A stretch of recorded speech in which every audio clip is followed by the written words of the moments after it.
If your view of the world comes from watching the news and reading newspapers, you could be forgiven for lying awake at night worrying about the future.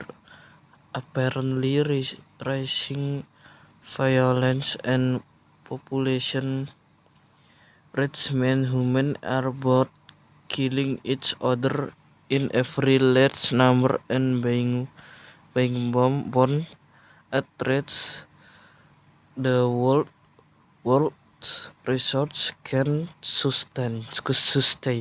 To make matters worse, although wealth is concentrated on on a handful of people in the world, world rich countries.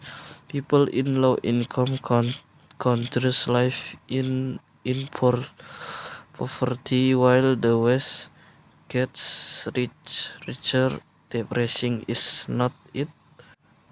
Let's take global population first.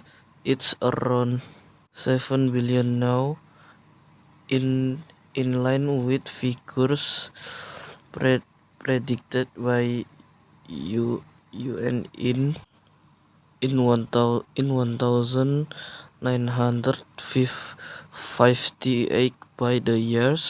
By the years 2100, the same expert predict it will be around 11 billion. But did you know that 11 billion is probably as high as that number will get? The rate of increase will slow down in the second half of this century, thanks thanks to falling birth rates today. In the last two centuries, improvement in technology and health meant fewer children died that young, fueling rapid population growth. These large families produce even more children who survived into adulthood and had their own children. But with the availability of contraction in the 1960s, the global average number of babies per woman has declined of 6 babies woman to as low as 2. The biggest factor in child mortality is poverty.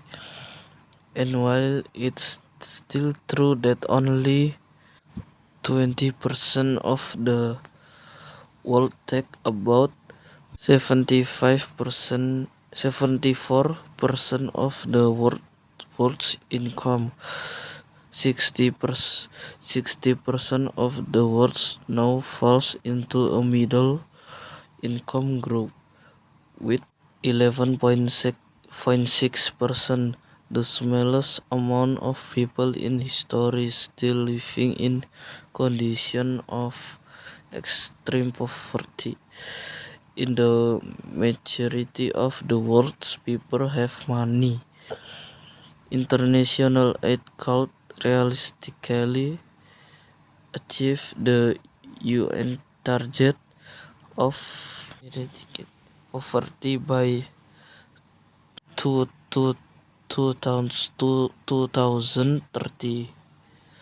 As poverty goes down, life expectancy goes up.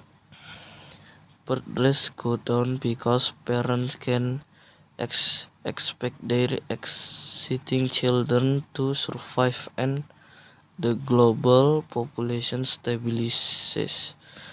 As for stories that make you think the world is an increasingly violent place, there is cause for some optimism too. Between the end of World War II and 19 1990.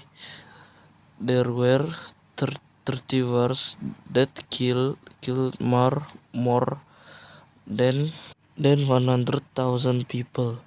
Today there are still civil wars, but countries are mostly coexisting more peacefully than in the past. However, terrorism has shot up in the last few years, and since World War World War II, wars have killed many more civilians than soldiers. Even for equivalence, though the statistics are not all bad, although that are 9 times more likely to be a result of violent crime than political conflict. The global murder rate fell slightly from 8 per 100,000 people in 2000 to about 5.3 in 2015. Of course, none of this means the world is perfect, and whether you personally are affected by war and poverty is often down to the lottery of where you are you're born. Also, we still face hug problems of our own making, particularly environmental ones like global warming and wealth and natural resources need to be distributed more fairly, but not all the news is bad news. Whatever the TV and newspaper might say.